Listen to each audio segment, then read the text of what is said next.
Go yard. I got so much motherfucking design on right now. Break it down, bring it back, make it clap. I got 3 old thoughts, new block, where that damn bitches on my line, and you know that.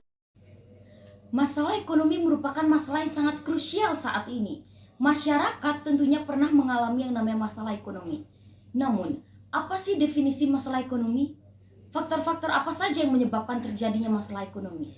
Kemudian, bagaimana upaya kita dalam menanggulangi masalah ekonomi tersebut? Sebelum itu, izinkan saya memperkenalkan diri. Nama saya Ida Ayuma Dekarsari Putri, nomor absen 16 dari kelas 10E3.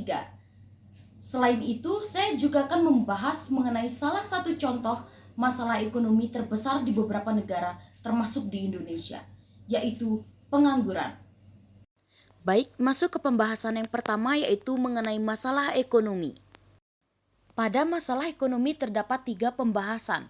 Yang pertama, mengenai definisi masalah ekonomi, yang sudah saya jelaskan sebelumnya.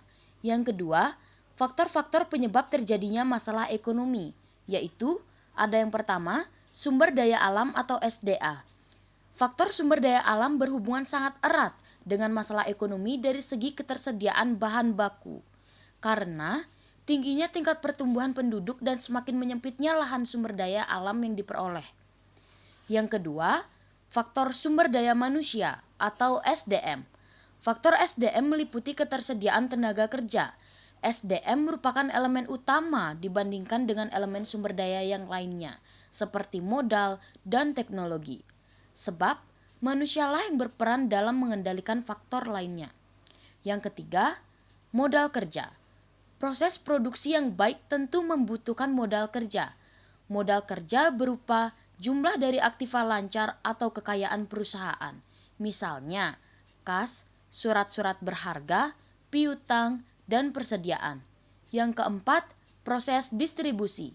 Distribusi merupakan kegiatan atau tindakan memindahkan produk dari pihak supplier kepada konsumen.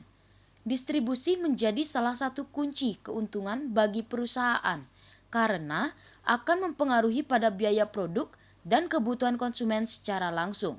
Yang kelima, tingkat konsumsi. Tingkat konsumsi berhubungan erat dengan perbedaan gaya hidup masyarakat. Ada sejumlah faktor yang menyebabkan tingkat konsumsi ini meningkat maupun menurun.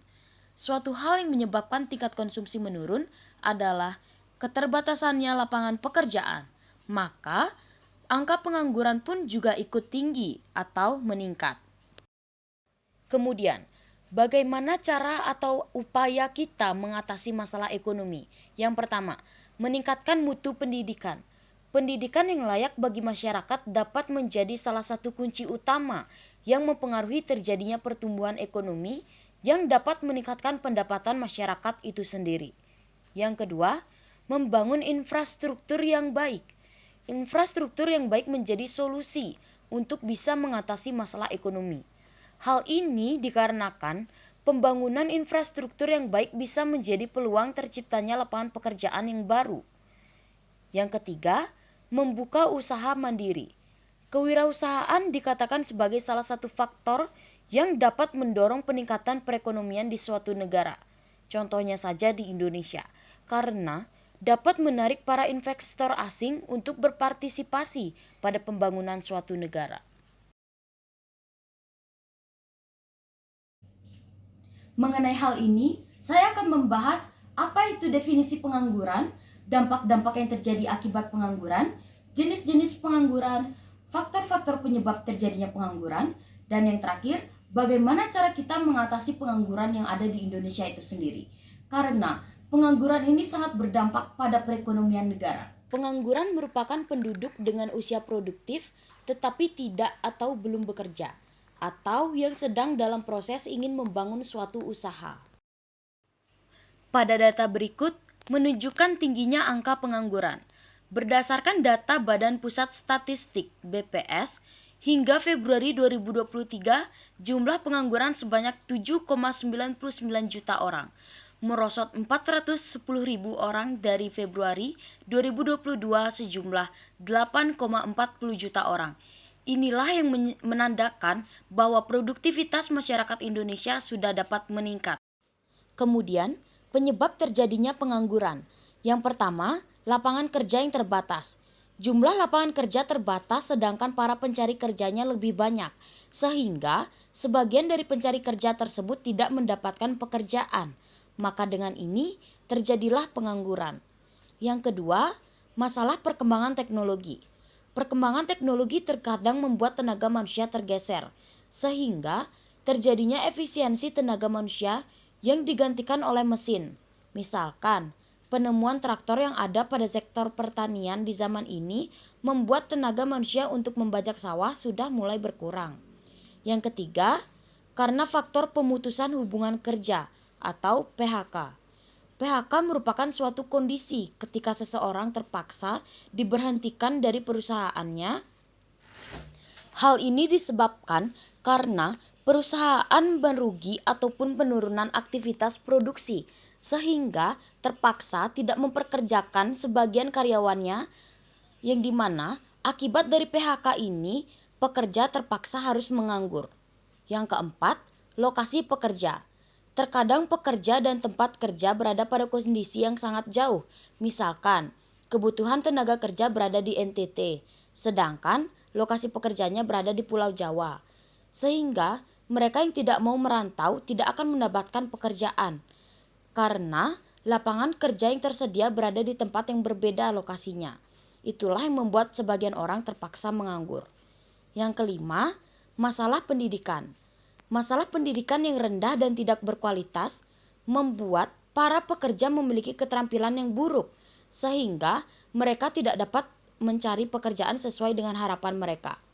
Yang keenam, ketidakcocokan. Ketidakcocokan yang dimaksud ini adalah kriteria pekerja dan pelamarnya. Perusahaan membutuhkan tenaga kerja dengan skill tertentu, sedangkan para pelamarnya memiliki skill yang berbeda. Inilah yang dinamakan tidak sesuai. Selanjutnya, jenis-jenis pengangguran berdasarkan penyebab terjadinya. Yang pertama, konjungtur. Konjungtur adalah pengangguran yang terjadi akibat penurunan aktivitas ekonomi. Kondisi ini menyebabkan perusahaan mengurangi jumlah produksinya, sehingga terpaksa melakukan PHK atau terpaksa mengurangi jumlah karyawannya. Pengangguran ini biasanya terjadi ketika krisis ekonomi melanda. Yang kedua, friksional. Friksional merupakan pengangguran yang disebabkan karena ketidaksesuaian antara pencari kerja dengan lokasi tempat kerjaannya. Misalkan, di Jawa jumlah guru sangat banyak, tetapi di luar Jawa kebutuhan gurulah yang sangat banyak. Mereka tidak ingin mencari kerja dengan jarak yang terlalu jauh, sehingga dengan ini mereka menjadi pengangguran sementara. Kemudian, yang ketiga yaitu siklus. Siklus merupakan pengangguran yang terjadi karena kondisi atau musim tertentu. Misalkan, para petani tebu pada saat musim panen mereka bekerja, tetapi saat belum musim panen mereka menganggur untuk sementara waktu. Yang keempat, struktural. Struktural merupakan pengangguran yang disebabkan oleh pergeseran aktivitas ekonomi, yang dimana aktivitas ekonomi berbeda dengan kualitas sumber daya manusianya. Karena sumber daya manusianya ini tidak melakukan penyesuaian diri. Misalkan, perusahaan mengharuskan pekerjanya bisa berbahasa asing, tetapi pekerja tidak mampu memenuhi syarat tersebut. Itulah yang menyebabkan mereka tidak diterima untuk bekerja di suatu perusahaan. Kemudian, membahas mengenai jenis-jenis pengangguran berdasarkan lama waktu bekerja. Yang pertama, pengangguran terbuka, merupakan orang yang benar-benar tidak memiliki pekerjaan. Yang kedua, pengangguran terselubung, merupakan seseorang yang bekerja namun memiliki produktivitas yang rendah, atau dengan kata lain, yang seharusnya bisa dikerjakan oleh satu orang tetapi terpaksa dikerjakan oleh dua orang, sehingga terjadi tidak efisien. Yang ketiga, setengah menganggur, merupakan kondisi seseorang yang telah memiliki pekerjaan, namun jumlah jam kerjanya sangat sedikit.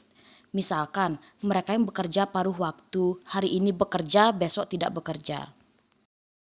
Selanjutnya, dampak atau akibat dari pengangguran. Yang pertama, menjadi masalah sosial dan kriminalitas. Mereka yang menganggur tetap membutuhkan makan dan penghasilan, tetapi Karena mereka tidak memiliki pekerjaan dan tidak memiliki penghasilan, terkadang mereka harus terpaksa melakukan tindakan kriminal yang dimana dapat menyebabkan masalah sosial nantinya. Yang kedua, menjadi beban negara. Kita tahu ketika masyarakat yang menganggur, negara terpaksa harus menanggung beban sosial mereka. Negara mengeluarkan berbagai program agar mereka dapat bekerja. Yang ketiga, mengurangi nilai pendapatan per kapita, yang dimana ini merupakan pendapatan rata-rata rakyatnya.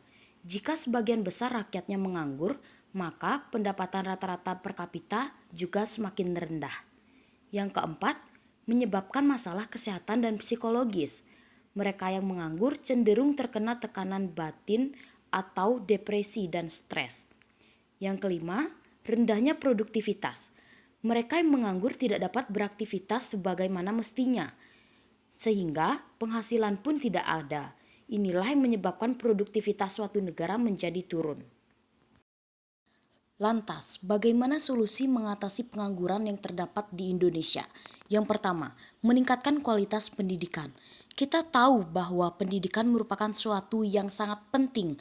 Dengan pendidikan yang berkualitas, maka diharapkannya mereka memiliki keterampilan yang baik juga, sehingga dapat mencari pekerjaan dan menjadi tenaga kerja yang terampil nantinya. Yang kedua, meningkatkan investasi. Investasi dapat membuka lapangan usaha. Tingginya nilai investasi membuat banyak usaha-usaha baru tumbuh, yang dimana dengan tumbuhnya usaha baru mampu menciptakan lapangan kerja, sehingga dapat mengurangi nilai pengangguran yang terjadi di suatu wilayah ataupun negara. Yang ketiga, mendorong tumbuhnya wirausaha. Kita tahu, wirausaha menjadi salah satu hal yang sangat penting dalam sebuah negara. Kewirausahaan dapat mendorong tumbuhnya usaha-usaha kecil di masyarakat, sehingga mereka tidak selalu tergantungan dengan mencari pekerjaan, namun mereka justru dapat menciptakan lapangan pekerjaan baru.